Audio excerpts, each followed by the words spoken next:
পৃথিবীর প্রত্যেকটা বস্তুই আপন নিয়মে চলে।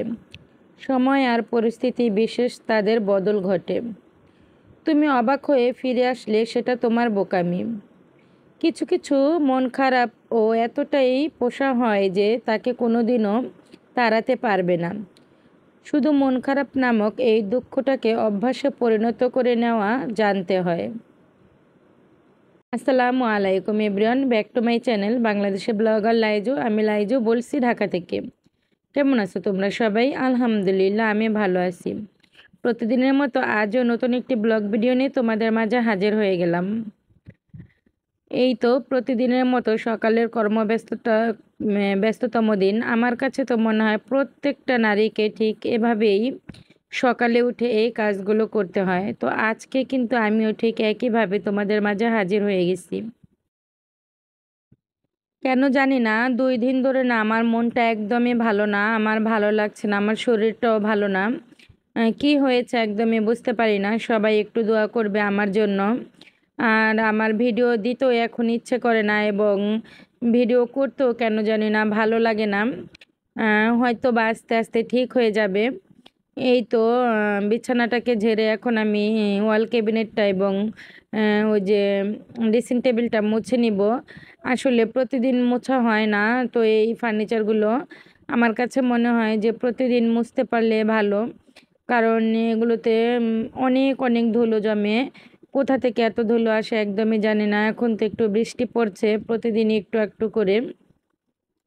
তো তারপরে ওই ফার্নিচারগুলো যে খাট ঝাড়লে না ওই সময় এই ধুলোগুলো এসে পড়ে। তো এই কালো ফার্নিচারগুলোর জ্বালা আর বলে লাভ নেই। এই তো পরিষ্কার করে নিতেই হয়। মাঝে মধ্যে যখন হঠাৎ করে ঘরে মানুষ আসে না, তখন আর কি ময়লাটা থাকলে অনেক মানে একটা কেমন যেন লাগে যে আল্লাহ আমি কতটা নোংরা, এই যে এটাই ভাববে মনে হয় আমাকে। অথচ একদিন যদি না মুছি না, ঠিক দ্বিতীয় দিনই না এমন হয়ে যায়। আচ্ছা, এই ফার্নিচারগুলো কার কার ঘরে আছে আর তাদেরও কি এমন হয়, নাকি আমারটাই এমন হয়, আমি একদমই বুঝতে পারি না। আবার আমার একটি অভ্যাস আছে, আমি রাতে একটু মুখে পাউডার দিয়ে তারপরে ঘুমাই। এতে করে আমার না একটু ভালো লাগে। তো এখন আবার ওই যে গরমটা একটু কম পড়তেছে, সেজন্য দেওয়া হয় না। তো আমি ঘরের কাজ করছি, রান্না কিন্তু চুলায় বসাইনি, এখনও বসিয়ে দেব ভাবছি। এরই মধ্যেই তো আমার হাজবেন্ড চলে এসেছে, তোমাদের ভাইয়া চলে এসেছে। তো সে আবার একটি মানে যে বাঙ্গি নিয়ে এসেছে। বাঙ্গিটা দেখতে কিন্তু বেশ সুন্দর ছিল।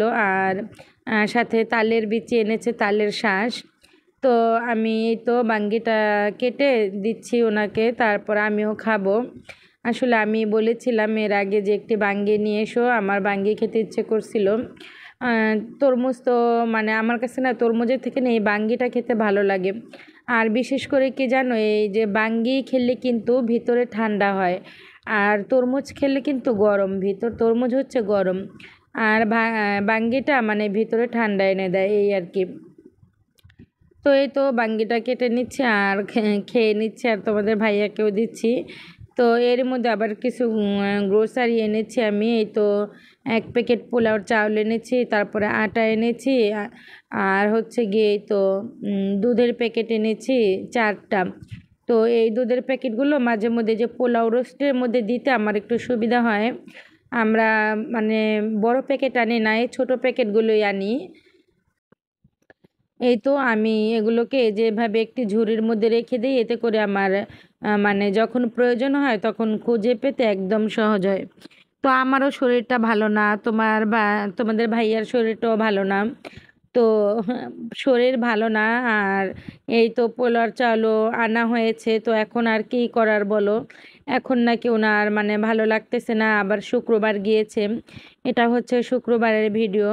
তো ওনার নাকি একটু পোলাও খেতে ইচ্ছে করছে, মানে বলতেছে যে আমার ভালো লাগে না। আর এই যে দেখো আমার এই প্লেটটা না দুর্ঘটনাবশত ভেঙে গিয়েছে, আর তাই আমি ভাবছি এই প্লেটটাতে আমি এই যে চপিং বোর্ড বানিয়ে ফেলবো। এটা দিয়ে মাঝে মধ্যে একটু কাটাকুটি করতে পারবো, মানে প্লেটেও কাটাকুটি করা যায় চাইলে, যেমন পেঁয়াজ টমেটো এগুলো আর কি কেটে নিতে পারি। তো এই তো পেঁয়াজগুলোকে আমি একটু ভেজিয়ে রেখেছিলাম, আর এখন আমি এই তো কেটে নিচ্ছি। আর আমার হাসবেন্ড আবার যদি বলে আমার ভালো লাগে না, এটা খেতে ইচ্ছে করছে, তখন আবার ওটা যদি আমি না দিতে পারি তখন আমার একদম ভালো লাগে না। তো এই রান্নাটা আমি কয়টা বাজে বসিয়ে দিয়েছি জানো? এই রান্নাটা আমি রাতের বসিয়েছি ওনার জন্য আর কি। এই তো একটু গরুর মাংস রান্না করতেছি আর ওই তো পোলাও রান্না করব। তো আমার হাজবেন্ডের আবার যদি ভালো না লাগে, জ্বর আসে, তারপর শরীর খারাপ লাগে, যদি একটু গরুর মাংস, একটু পোলাও বা একটু মুরগির রোস্ট, তারপর হচ্ছে পোলাও করে দেই, ওনার কাছে খেতে ভালো লাগে। আর মানে ওনার এই জ্বর আসেই আমার মনে হয় এগুলো খাওয়ার জন্য। আর আমার শ্বশুর আবার আছে, আমার শ্বশুরের আবার কি হয় জানো? আমার শ্বশুরের জ্বর হলে না ওনাকে খেজুর কিনে দিলে ওনার কাছে ভালো লাগে।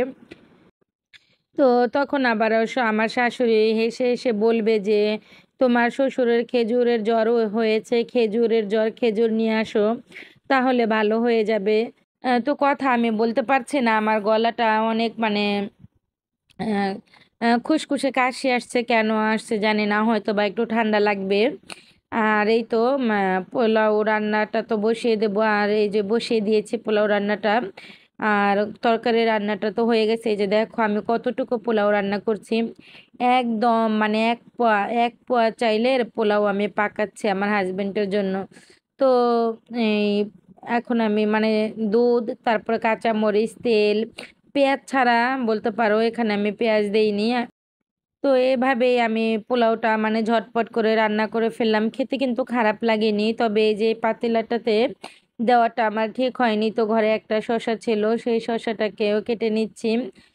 যেহেতু পোলাও রান্না করেছি, একটু গোশত রান্না করেছি, আর রান্নাগুলো করতে করতে কিন্তু আমার প্রায় 11:30 প্লাস হয়ে গিয়েছিল।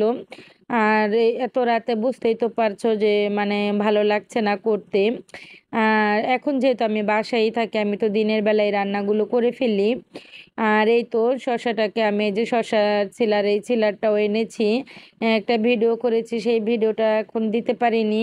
তো নতুন সিলারটা দিয়ে শসাটা এই প্রথম ছিলে নিলাম। আর এখন কাটতেও না একদম আলসেমি লাগতেছে, তো ভাবলাম দেখি তো এটা দিয়ে কেমন করা যায়।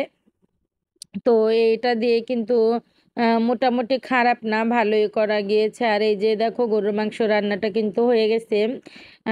একটা আলু দিয়েছি শুধুমাত্র, সরি, দুইটা আলু দিয়েছি আমি এই মাংসটুকুতে। দুইটা আলু দিয়ে তারপরে এই তো সুন্দর করে ভুনা ভুনা করে নিয়েছি। আসলে তরকারিটা কালারটা যেমন হয়েছে, খেতে আলহামদুলিল্লাহ অনেক অনেক ভালো হয়েছিল। যদি আমার ভিডিওটা তোমাদের কাছে ভালো লেগে থাকে, ভিডিওর শেষ পর্যায়ে একটা লাইক চেয়ে নিচ্ছি। আমার ভিডিওটা যদি ভালো লেগে থাকে তাহলে প্লিজ একটা লাইক দিয়ে এই ভিডিওটা যাতে আরও 4-5টা ভাই আপুর কাছে পৌঁছে যায়, ঠিক তেমন সহযোগিতা করো। আর যদি ভালো না লাগে তাহলে কিছু করার নেই, আরও ভালো ভালো ভিডিও দেওয়ার চেষ্টা করব, এই আর কি। আর এই তো মাংসটা কিন্তু মানে কালারটা দেখতে আমার কাছে বেশ লাগছে। আসলে এমনিই তো হাজবেন্ডের শরীরটা ভালো না, তারপরে একটু মাংস পোলাও খেতে চেয়েছে, তো একটু যত্ন করে রান্না করার চেষ্টা করেছি। আর আমরা গৃহিণীরা হয়তো বা এমনই, হাজবেন্ডের যদি ভালো না লাগে তাহলে কি খাবে না খাবে সেটাই টেনশন করি। আর এই তো শসাটা যে কেটে নিয়েছি, একটুখানি আচার দিয়েছি, আর পেঁয়াজটা আমি সাইডে রেখে দেব। আর দুইটা কাঁচামরিচ নিয়েছি, এখন একটু লবণ দিয়ে এভাবে আমি একটি সালাদ বানিয়ে নেব। এভাবে সালাদটা বানিয়ে খেতে আমার কাছে ভীষণ ভালো লাগে, এবং আমার হাজবেন্ড অনেক পছন্দ করে, অনুষ্ঠান বাড়িতে কিন্তু এভাবেও দেয়। আসলে আজকের ভিডিওটাতে আমি কি বলছি না বলছি আমি একদমই বুঝতে পারি না, কারণ আমার ভিডিও দিতে একদম ইচ্ছে করছিল না। তারপরেও ভিডিওটা মানে আপলোড দিলাম আমার চ্যানেলটার স্বার্থে, এই আর কি। তো এই তো সালাদটা বানানো হয়ে গেছে। তো যদি ভুল হয়ে যায় ক্ষমা সুন্দর দৃষ্টিতে দেখবেন, কেন জানি না ভালোই লাগছে না একদম। তো এই যে সালাদটা হয়ে গেছে, এভাবে সালাদ বানিয়ে খেয়ে দেখতে পারেন, ভীষণ টেস্টি হয়। মানে আচার আর হচ্ছে কাঁচামরিচ আর শসা কুচি করে কেটে নিলেই হবে। আচার সেটা আমের আচার হোক বা জলপাইয়ের আচার হোক, একটা দিলেই হবে। আর এই তো সব কিছু রেডি। তো সামান্য আয়োজনে যদি হাজবেন্ড খুশি থাকে তাহলে তো কিছুই করার নেই, এরকম আয়োজন আরও প্রতিদিনই চাইলে করে দেয়া যায় যদি ঘরে সব কিছু থাকে। তো ঘরে যেহেতু ছিল তাই আমি করে দিতে পেরেছি। আর এই তো আমার মানে অসুস্থ হাজবেন্ড এখন খেয়ে নিচ্ছে, তো তৃপ্তি সহকারে কিন্তু খেয়েছে। তো সবাইকে অনেক অনেক ধন্যবাদ।